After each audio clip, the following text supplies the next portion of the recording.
Assalamualaikum warahmatullahi wabarakatuh. Bismillahirrahmanirrahim. Tabarakalladzi nazzalal furqana ala 'abdihi liyakuna lil 'alamin nadhira. Allahumma shalli wa sallim ala sayyidina Maulana Muhammad wa ala alihi wa sahbihi asma'in. Nama ba'du. Semua pengurus PBNU yang saya hormati, semua habaib, semua ulama yang saya hormati, wabil khusus Kiai Haji Abdul Manan, Ketua Lembaga Dakwah PBNU, yang meskipun mondoknya hanya 3 bulan ini sebetulnya problem, sehingga saya kesini ini sebetulnya tidak pernah merasa ibadah. Ini bukan dakwah, ini show dakwah. Jadi yang namanya dakwah itu ya orang-orang di kampung nggak bisa ngaji diajarin ngaji, seperti saya di Jogja, di Rembang. Kalau ini show dakwah, dan ini ada agak kesalahan karena mondoknya hanya 3 bulan. Jadi tidak bisa bedakan mana dakwah, mana show dakwah. Ini jelas show itu. Mungkin yang benar-benar dakwah yang sekarang sedang bikin masjid di pedalaman Kalimantan, pedalaman Sulawesi, atau saudara-saudara kita yang di Korea, saya kemarin di Korea, itu dakwah betul. Kalau ini agak-agak tontonan. Ya tapi masih bagus lah, melihat wajahnya habib ulama itu ibadah. Tapi begini ya, yang jelas saya berharap sekali, saya diundang sekali ini saja, jangan diulang. Karena mencintai ulama itu baik, tapi ngatur ulama itu dosa. Ini jadi ini harus dicatat. Jadi Imam Malik itu kalau diundang tuh marah, meskipun yang undang tuh seorang raja zaman itu, Harun ar-Rasyid. Beliau minta supaya Imam Malik baca Muwatta di istana untuk anak-anaknya, padahal seorang presiden mau ngajari anak-anaknya. Imam Malik marah, masyhur itu Daud, al ilmu yu'ta la ya'ti, ilmu disowani, ora kok ilmu yang sowan. Di mana-mana timba itu ke sumur apa sumur yang ketimba? Timba ke sumur. Ini agak kecelakaan. Pakai air pam. air pam katanya. Ini udah banyak air. Sehingga saya kata orang banyak itu di SK-kan PBNU, tapi itu tidak pernah saya pikir. Karena saya melakukan kebaikan itu sebelum dapat SK. Saya ngajar sebelum dapat SK, saya dakwah di mana-mana sebelum dapat apa? SK saya langsung minallahi ta'ala, dari Allah Ta'ala. Jadi kalau PBNU niatnya ikrar bahwa orang yang sudah manfaat diangkat, itu saya terima. Tapi kalau merasa ngangkat saya, tak lawan di pengadilan. Karena saya sudah jadi kiai sebelum diangkat PBNU. Ya ini saksikan ya para muhibin saya. Jadi kalau SK itu ikrar, ngakui kalau Gus Bak manfaat, saya terima. Kan hanya ikrar saja, Pak. Tapi kalau merasa ngangkat dari bawah ke atas, itu tak lawan sampai apa? Pengadilan, sampai di akhirat. Tersangkanya ya yang sedang jabat sekarang. Tapi saya yakin enggak, Kiai Miftahul Ahyar itu orang alim, karena alumni Sidogiri dan menantunya Syekh Duki. Di antara gurunya itu pernah mbah mertua saya, karena istri saya orang Sidogiri. Beliau juga besanan sama keluarga Lasem, saya ini Durriyah Lasem. Pak Said Akil juga orang alim, mbah-mbahnya juga orang alim. Baru kemarin nyocokkan nasab sama saya. Buyut-buyutnya beliau itu adik buyut saya, pernah cocokkan sama saya. Gus, saya sama saya tua mana? Tua saya, buyut kamu adik buyut saya, kata saya gitu. Tapi saya tetap hormat sama beliau karena ya pernah sepuh umurnya setidaknya. Jadi saya ulang lagi, ngaji seperti ini itu sebetulnya lebih ke show, pertunjukan. Supaya pertunjukan ini tidak dosa, saya isi ngaji betulan. Tapi jangan diulang. Karena biasa ngaji rutin. Saya di Jogja tafsir Jalalain sudah juz 23. Pernah khatam hikam. Sekarang Nashihul Ibad separuh. Saya ngaji di Sidogiri Itkon, di Sarang Balaghatul Quran, di Hajen Lubul Usul, tapi sarahnya yang Thariqatul Husul, sarahnya Mbah Sahal Mahfud. Jadi baru di sini ngaji bersaing sama orang yang mondok berapa? 3 bulan. Ini masalah. Masalah. Nggak boleh mondok itu harus buat tulis zaman. Tapi ya tidak apa-apa, mungkin laduni ya. Jadi kalau mondok cepet itu kemungkinannya apa? Laduni. Begini, tapi saya tertarik apa yang dikatakan Kiai Haji Abdul Manan tadi menyangkut kalimat tauhid. Saya ngaji di mana-mana bilang, kalau ngaji itu yang tahqiq itu detail. Detail itu bahasa Arabnya tahqiq. Jadi kita misalnya berpikir secara jernih, orang yang kafir 70 tahun itu pasti menjadi muslim karena melafadzkan la ilaha illallah. Dan itu bi ijma'il ulama. Semua ulama mengatakan demikian. Saya ulang lagi, itu bi ijma'il ulama. Karena mansus di Quran ada ayat kulil ladina kafaru iyantahu yughfar lahum ma qad salaf. Kalau orang yang kafir 70 tahun bisa dihilangkan kekafirannya hanya dengan kalimat la ilaha illallah Muhammadur Rasulullah. Berarti kalimat ini statusnya apa? Penghilang kekafiran, apa? Penghilang kekafiran. Lalu ada kelompok yang mengatakan gara-gara kalimat la ilaha illallah dan pegang patok nisan itu orang menjadi kafir. Ini kan jadi paradok. Lafadz yang kita statuskan sebagai penghilang kekafiran dengan lafadz yang sama orang menjadi kafir. Itu nggak ketemu nalar. Mbok nalar paling apapun tetap nggak ketemu. Kecuali tadi ya dalilnya pokoknya ngotot tadi. Itu memang kacau itu. Tapi alhamdulillah mereka insya Allah ya sadar. Kamu jangan bayangkan mereka tidak sadar terus, berarti kamu doanya jelek. Bisa saja mereka sudah ingin sadar, berhubung digojlok ini terus nggak jadi sadar. Jadi jangan-jangan salah kita karena sering gojlok sehingga yang mau sadar jadi tidak apa? Nggak sadar. Saya tadi jam 10 sampai setengah 2 masih ngajar di pondok saya ngajar tafsir. Masih di Rembang sana saya. Terus saya ke Semarang Delalah Muyassar.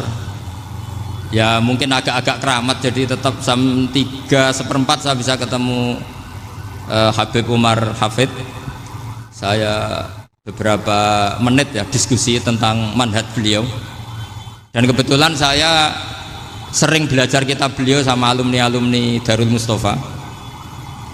Meskipun saya tidak pernah ke sana, tapi saya tahu betul madzhab beliau. Karena al-arwah junudun apa? Mujannada. Begini, saya sering dingetikani Mbah Mun, politik tidak jelas itu bagian dari kejelasan. Ini yang perlu dicatat. Jadi politik tidak jelas itu bagian dari apa? Kejelasan.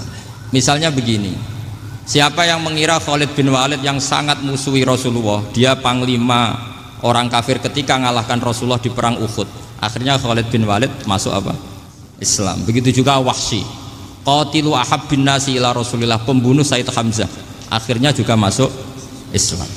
Begitu juga Abu Sufyan, dia pemimpin besar kafir Mekah ketika perang Badar, ketika perang Khandaq, akhirnya juga Islam dan menjadi mertua Rasulullah Shallallahu Alaihi Wasallam.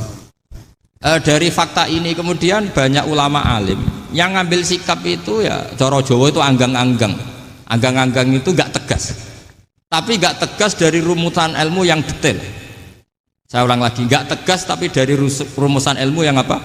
Detail. Bisa saja orang yang sekarang kafir suatu saat mukmin atau muslim. Bisa saja yang sekarang sedang fasik suatu saat soleh. Bisa saja yang mondok 3 bulan rois PB NU. Sementara yang mondok lama kadang Kiai RT. Tapi itu hanya hukum duniawi. Saya yakin yang Kiai RT ini PBNU di akhirat. Karena mondoknya lebih apa? Lama. Itu tak jamin. Saya juga berencana mimpin NU di akhirat saja, bukan di dunia. Makanya saya mohon SK itu berakhir muktamar mendatang. Karena saya sudah kiai sebelum diangkat. Makanya saya ulang-ulang, kalau pengangkatan itu niatnya ikrar, saya terima. Tapi kalau niatnya ngangkat, tak gugat di pengadilan. Ini tidak guyon, ini betulan itu. Ya, tapi ini hanya guyon saja. Nah, ini penting saya utarakan teori ngaji ya. Ini saya bacakan naskah asli Sayyid Umar Hafid supaya Anda dapat barokah beliau. Karena beliau selain alim allamah, muridnya Habib Salim, juga beliau pernah ngaji kutub Sayyid Abdul Qadir Segaf di Jeddah. Juga beliau sering istifadah di beberapa kiai. Ini saya baca teks Arabnya kemudian saya terjemah. Bagi yang tidak setuju pemaknanya bisa gugat, karena saya baca Arabnya. Yang nggak setuju pemaknanya bisa gugat, tapi tak jamin kalah karena saya paham betul teksnya maknanya seperti itu.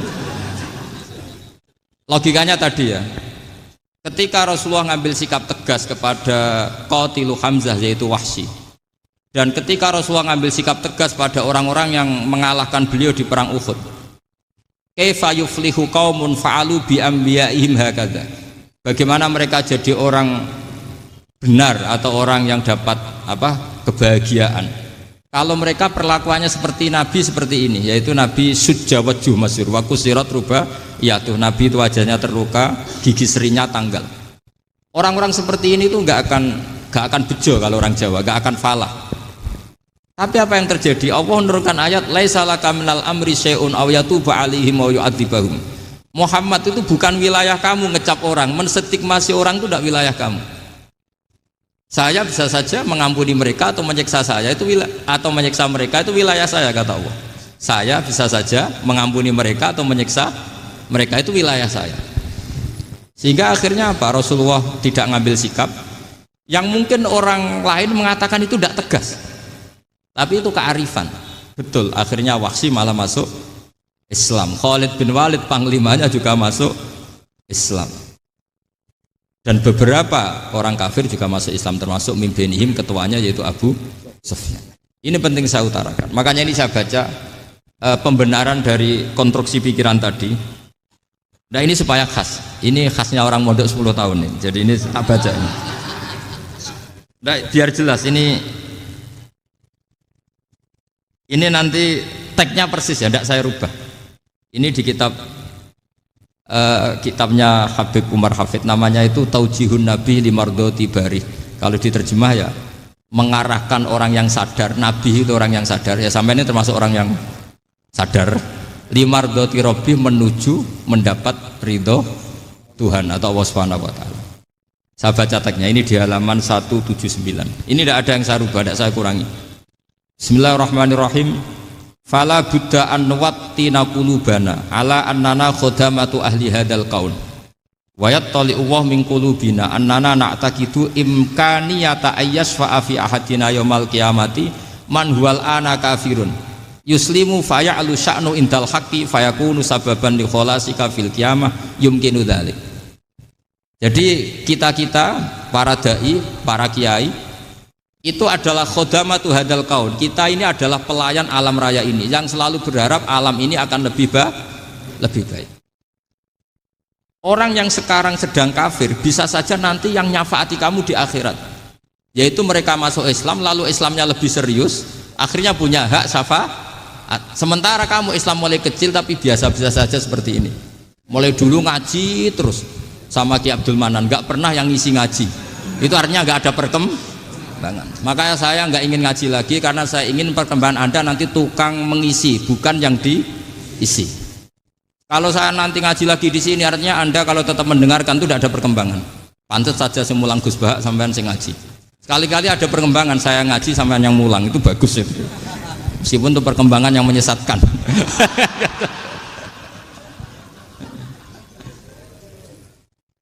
Ini penting saya utarakan. Ini dawuhnya Said Umar ya. Orang yang sekarang sedang kafir bisa saja orang ini nanti nyafaati kamu, yaitu beliau orang ini Islam, kemudian Islamnya serius, maka punya hak syafaat. Sementara kamu Islamnya biasa-biasa saja. Itu masyhur kayak Sayyidina Umar. Sayyidina Umar Islam di hari itu langsung makomnya makom yang a'la, sehingga mengalahkan yang sudah Islam lebih lama. Karena Islamnya Umar itu menjadi izzatul Islam betul. Makanya jangan benci orang tegas teman-teman, kadang ya ada baiknya. Abu Bakar itu sudah Islam tapi layinal janib, orangnya santun. Kalau dipisoi orang yang menengahi lah, kira-kira seperti itu. Begitu juga Bilal, Ammar, Suhaib. Singkat cerita, Rasulullah itu sering dibully ya, sering disiksa orang-orang kafir. Rasulullah berharap, wah kalau yang Islam gini terus repot. Melihat Umar ini petarung di pasar Uka, dia dapat uang itu kalau tarung, menangan. Kata Rasulullah, kalau ini yang Islam ya bagus. Beliau berdoa, Allahumma aizal Islam bi Umar. Itu kira-kira 2 hari dari doa beliau, Umar masuk Islam. Itu pertama masuk Islam itu orang-orang kafir diparani. Kalau kamu ganggu Rasulullah Muhammad tak bunuh. Semenjak itu orang kafir yang gentenan sembunyi. Sehingga kata para mereka yang Islam, Islam selalu jaya mut aslama Umar, ketika Umar masuk Islam. Itu dalam satu hari Islam itu Rasulullah sudah ngendikan Umar yang Islam sehari ini imannya kalau ditimbang separuh ahli dunia masih unggul sama Islamnya Umar. Nah bisa saja seperti itu. Jadi saya minta sama teman-teman yang mencintai ilmu, tidak tegas itu bagian dari ketegasan dalam ilmiah. Karena kita ini tidak mengendalikan dunia, tidak mengendalikan hidayat, hanya Allah piyambak yang ngasih apa? Hidayat. Maka sikap kita laisa laka minal amri syai'un aw yatuba alaihim aw yu'adzibahum. Rasulullah yang ahabbul khalqi ilallah saja tidak boleh tegas karena semuanya potensi itu ada. Cuma kita tegas dalam kebenaran saja, tapi nggak perlu tegas dalam mengawal kebenaran. Kenapa demikian? Karena Islam ini agama yang akan dijaga Allah ila yaumil. Yang jaga Islam bukan PBNU, bukan PP Muhammadiyah, bukan kiai. Yang menjaga Islam namun Allah Subhanahu wa ta'ala. Makanya Sayyidina Umar itu kalau disuruh mikir Islam itu nggak mau betul. Masyhur itu dalam tarikh-tarikh. Umar mimpin itu sukses, banyak futuhat. Singkat cerita akhirnya orang tuh kelangenan, wah kalau Umar meninggal kayak apa. Sehingga Abdullah bin Umar setiap jalan-jalan tuh dibully, kalau sekarang dibully. Ya Abdullah bin Umar, bapak kamu itu gimana? Sudah sepuh mau meninggal kok tidak suksesi. Kalau saja ada orang penggembala kemudian meninggalkan kambingnya di hutan, kamu anggap orang yang mudoyik enggak, menyanyiakan kambing itu enggak? Ya iya kata Abdul bin Umar. Apalagi amru hadil umat ini mau ditinggal gelanggang, nanti suatu saat Umar meninggal. Mbok yo suksesi supaya jelas. Logika itu diaturkan ke Umar radhiyallahu anhu, ke Sayyidina Umar. Pertama Umar agak tertarik dengan logika itu. Lama-lama beliau marah. Tidak jadi. Saya tetap tidak akan istikhlaf, tidak akan suksesi, dan saya tidak akan mikir Islam katanya. Islam akan diurus oleh Allah Subhanahu. Terus beliau ngendikan, Islam ini jalan ketika ditinggal Abu Bakar, bahkan ketika ditinggal ahabbul khalqi ilallah akramul khalqi indallah, yaitu Rasulullah Muhammad sallallahu alaihi wasallam. Coba Islam dulu dipimpin Abdul Qadir ketua wali, dipimpin Wali Songo, dipimpin orang top. Sekarang dipimpin mondok 3 bulan jalan. Karena Islam yang ngatur Allah Subhanahu wa ta'ala. Jadi ini penting. Loh coba ustadz tuh banyak yang nggak bisa ngaji loh. Tapi ya laku ya nggak masalah. Loh saya kemarin di Korea seminggu. Itu TKI jadi khotib, ada yang jadi mufti. Ada yang jadi suriah. Itu ada yang di sana jadi suriah, pulang ke kampung angon kambing lagi. Loh itu teman saya kenal. Suriah Korea. Iya Suriah Korea tapi artinya gini, bahkan masjid semua yang di Korea itu didirikan oleh TKI dan TKW. Mereka digerakkan Allah untuk mikir agama, karena agama ini milik Allah. TKI saja mikir. Makanya ini penting, yo dakwah tapi tauhidnya sing kenceng, jangan dakwah kenceng tauhidnya kendor. Itu bahaya betul. Saya ulang lagi ya, ini dawuh Habib Umar. Jadi kata beliau, fala budda an wattina kulubana, kita harus yakin seyakin-yakinnya bahwa semua kemungkinan itu mungkin. Makanya masyhur dalam tarikh ketika kafir Quraisy mau disiksa oleh para malaikat karena mereka sering menyakiti Nabi, kata Nabi gimana? Jangan. Saya berharap kalau bapaknya tidak mukmin, suatu saat anaknya mukmin. Masyhur dalam tarikh. Musuh Nabi besar siapa? Walid bin Mughirah. Punya anak Khalid bin Walid. Abu Lahab punya anak Darrah, itu mukminah yang baik. Abu Jahal punya anak Ikrimah, itu mukmin yang baik. Di Indonesia lebih hebat lagi. Bapaknya ra iso maca Quran, anaknya hafid. Bapaknya utun ratamat SD, anaknya jadi dekan. Di Indonesia banyak orang nggak siapa-siapa, anaknya jadi presiden, anaknya jadi menteri. Artinya jangan karena bapaknya kafir kamu nganggap anak turunnya pasti selalu kafir. Teori itu sudah salah zaman Rasulullah. Yaitu Walid akhirnya punya anak Khalid, Abu Lahab punya anak Darrah. Terus siapa? Abu Jahal punya anak siapa? Ini penting saya utarakan karena dakwah kalau terlalu semangat, nanti kalau menghilangkan tauhid bahaya. Tetap innal huda.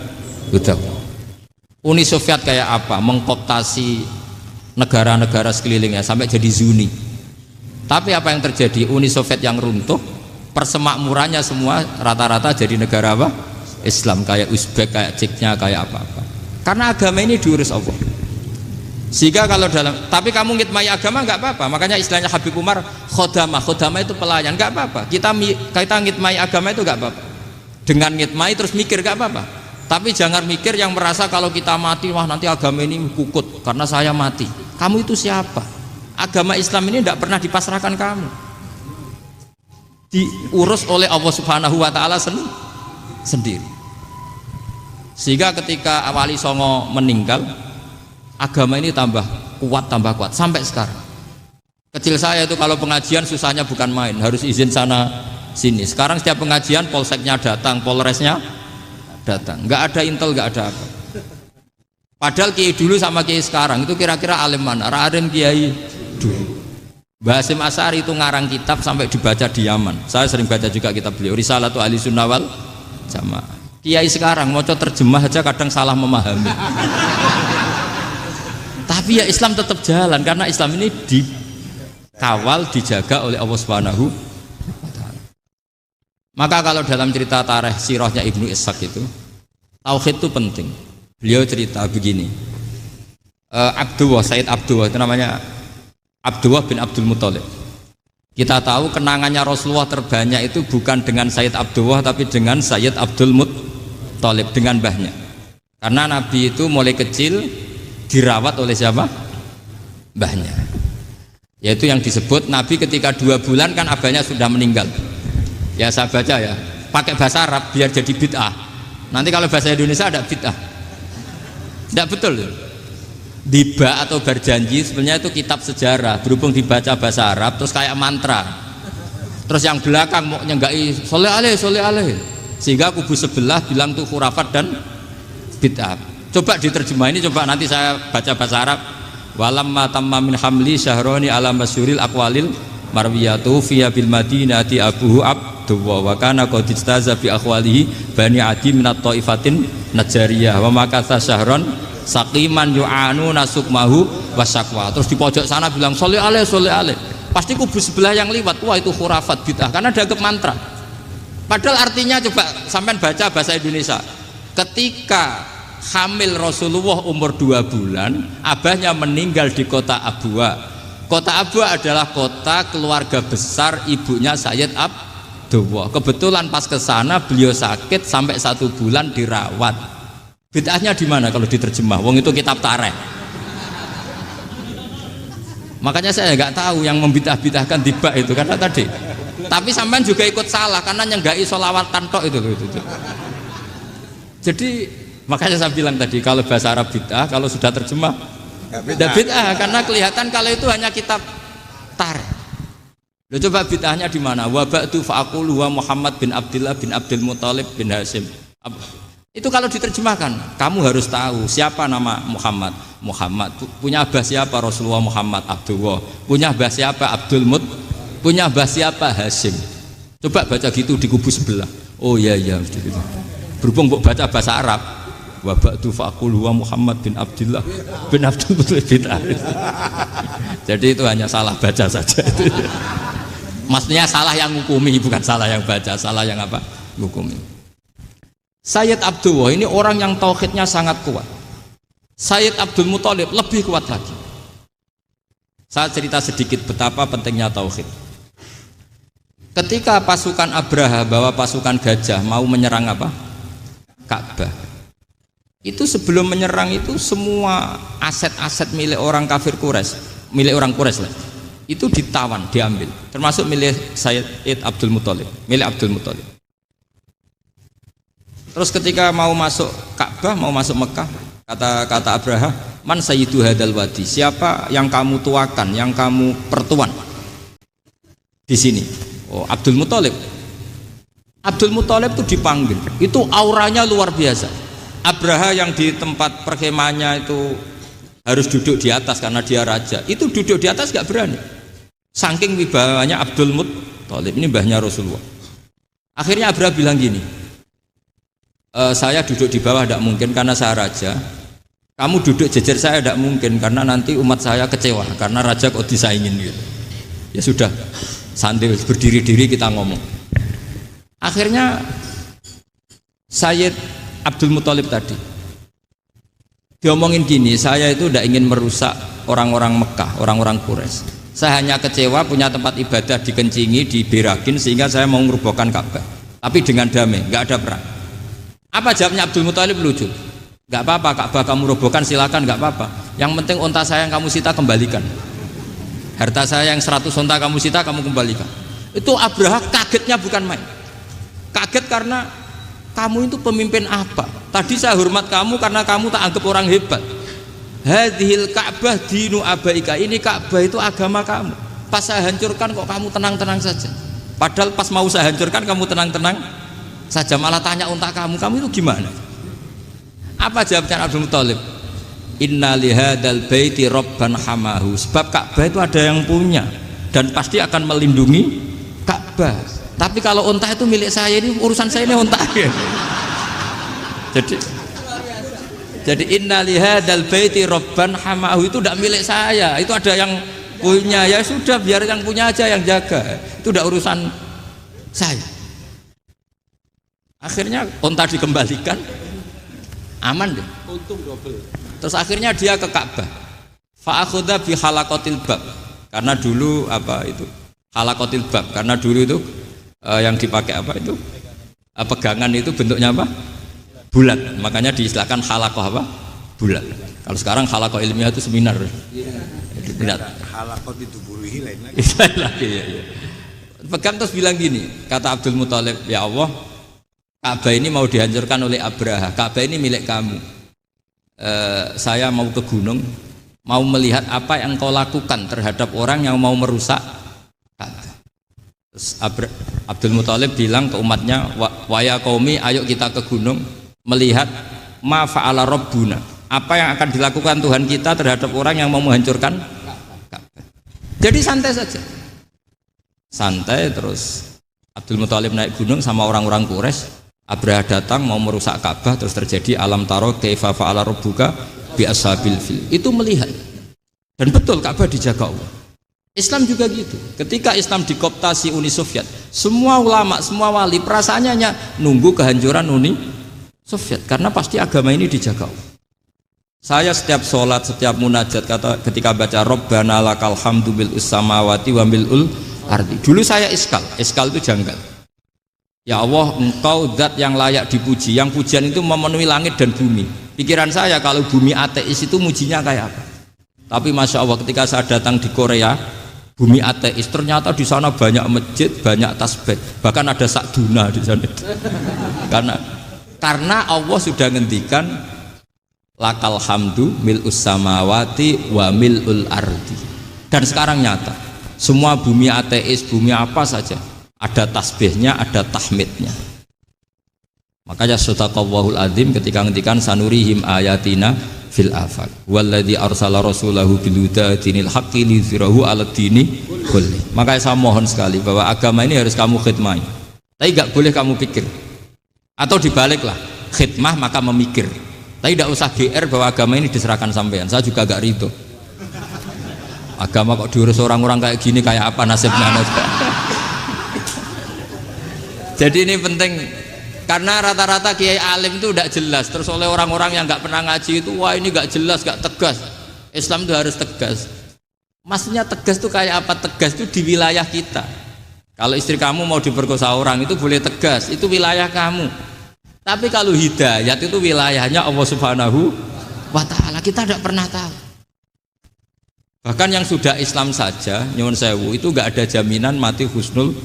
Kita tahu dalam sejarah Sa'labah itu dapat gelar hamamatul masjid, merpatinya masjid. Tapi kita tahu akhirnya Sa'labah itu apa? Su'ul khotimah. Sampai dalam Islam selalu diajarkan ya muqallibal qulub tsabbit qalbi ala din. Jadi kalau kita sendiri saja masih ingin selalu husnul khotimah, agak ada ruang untuk mudah menvonis orang lain. Makanya saya salut sekali ketika Habib Umar menulis kita semua ini mengkhidmati hadal kaun, dan selalu berharap bisa saja suatu saat orang yang sedang kafir bisa saja suatu saat muslim. Nah soal kalau yang sama yang harbi menyerang kita ya tarung. Kalau artinya kalau yang merangi kita ya kita wajib perang, kalau enggak ya habis kita. Seperti kita lakukan ketika diserang Belanda. Tapi ketika mereka musta'man, dhimmi, mu'ahad, orang-orang kafir yang mau berdamai dengan kita, ya kita damai. Sebagaimana yang dilakukan Rasulullah SAW ketika berdamai dengan kafir Quraisy yang dipimpin Suhail bin Amr. Masyhur itu dalam tarikh. Singkat cerita kan Sayyidina Ali ini pernah konflik sama orang Khawarij. Kata Sayyidina Ali, ya sudah lah, namanya kita musuhan, kita tidak usah ketemu, pakai mediator, kata Sayyidina Ali. Kata orang Khawarij, ini apa-apaan kok butuh mediator? Nggak ada Qur'annya, ada hadisnya. Kira-kira kalau Pak Sayyidina Ali orang Jawa, nggak ada apa tidak tahu. Walhasil Sayyidina Ali akhirnya baca ayat, wa in khiftum shiqaqa bainihima fab'atsu hakaman min ahli wa hakaman min ahliya. Jika suami istri tengah konflik, maka yang keluarga suami kirim mediator, yang keluarga perempuan juga kirim. Terus kata Sayyidina Ali, wa amru ummati Muhammad a'dhamu min amri rajulin wa imra'atin. Kalau suami istri saja ketika konflik butuh mediator, apalagi ini kelompok besar pasti lebih butuh mediator. Akhirnya lalu mediatornya siapa? Kata Sayyidina Ali, ya siapa saja yang penting baik. Ditunjuk seseorang, diprotes sama orang Khawarij, ini orang nggak kredibel. Oh, terus Sayyidina Ali marah-marah. Rasulullah itu pernah berdamai dengan orang, bahkan orang itu kafir, yaitu Sulhul Hudaybiyah. Nabi itu berdamai dengan orang yang bernama Suhail bin Amr ketika itu kafir. Makanya ini menunjukkan bahwa musolahah ma'al kufar itu boleh demi kelangsungan bernegara, berbangsa. Kamu tidak usah meragukan reputasi NU. Ketika dulu kafirnya kafir harbi zaman Belanda, ya Mbah Hasim fatwa apa? Jihad. Jadi jangan kira tidak tegas, kita tegas sekali, justru kita yang punya masa lalu tegas. Tapi kepada siapa dan dalam konteks apa? Paham ya? Terus ini penting sekali untuk dijernihkan. Ini saya baca berikutnya nanti, tidak supaya tahqiq. Saya syukur sekali, saya tadi sekaligus minta ijazah sama Habib Umar, dan memang saya ngaji ini lama sama teman-teman alumni Yaman, cuma belum pernah ketemu mu'alifnya. Tadi saya ketemu minta ijazah itu, dan beliau senang sekali, bahkan sempat bikin tulisan di kitab saya ini. Sama tidak perlu baca, karena kalau bisa ya biasa, kalau tidak bisa malu ya sudah, tidak usah baca sudah. Terus ini kata beliau, ini masih saya teruskan. Nahnu min hadhil intilaqah naktasibu thabatana wa quwwata yaqinina wa illa fa fil ardi mu'aridun wa muntaqidun wa mukhalifun min akhyarin wa asyrarin sholihin wa fasikin muslimin wa kuffar. Kalau kamu punya satu metode ilmiah, metode dakwah, kamu harus siap, karena pasti ada yang menentang. Yang menentang itu ya mulai orang soleh, tidak soleh, orang macam-macam. Jadi kalau sudah punya manhaj, memang dari awal harus siap apa? Ditentang. Jadi misalnya PBNU punya kebijakan apa, ya sudah siap saja dibully. Itu pasti itu, karena nggak ada manusia semua suka, semua benci. Kata beliau, anta in kunta fi syakkin min hadzal maslak wal manhaj fattabi man syi'ta wasaha angka ghaniyah wa in kunta ala yaqinin annahu al huda wa mirasun nubuwah wa annahu haqiqatu tarjamatil ahdi ma'rab fala tata'atsar min kalami ahadin yakunu mangkana. Jadi intinya kita mengawal Islam secara rahmatan lil alamin itu justru kita berharap menjadi simpatik dan menjadikan mereka menjadi napa Islam. Jangan ketika simpatik dianggap gak tegas. Saya masih ingat betul dawuh Mbah Mun, hak sekseni, kata beliau. Saya masih ingat kalimatnya, sekseni. Akurat tegas itu berdasar ayat laisalaka minal amri syai'un aw yatuba alaihim aw yu'adzibahum. Karena potensi sosial itu bisa rubah. Orang yang sekarang kawan kamu bisa saja suatu saat jadi musuh. Yang sekarang musuh kamu bisa saja suatu saat jadi kawan. Terus kamu ngambil sikap tegas dalam sesuatu yang nggak stabil seperti ini, lalu tegas itu kan nggak pada tempatnya. Makanya yang seperti ini kata Allah pakai asa itu menawa. Asa wahu ayyaj'ala bainakum wa bainal ladzina adaitum minhum mawaddah. Bisa saja orang yang sekarang musuhan dengan kamu suatu saat dijadikan mawaddah. Kamu udah mawaddah itu saling mengasihi. Kamu udah usah tanya, wallahu qadir, kata Allah, karena Allah mampu. Jadi dalam hukum-hukum sosial Allah seringnya bilang apa? asa. Misalnya wasa antakrahu syai'a wa huwa khairul lakum, wasa antuhibbu syai'a wa huwa syarrul lakum. Karena masalah sosial ini semuanya asa, yang pernah tahu siapa. Bisa saja sekarang saya Rois Surya, nanti SK-nya nggak turun lagi, tapi saya tidak apa-apa. Bisa saja nanti santri 10 tahun dipimpin 3 bulan, nggak apa-apa. Bolak-balik nggak apa-apa, saya tidak akan kecewa. Karena masya Allahu kana wa malam yasa lam yakun. Assalamualaikum warahmatullahi wabarakatuh.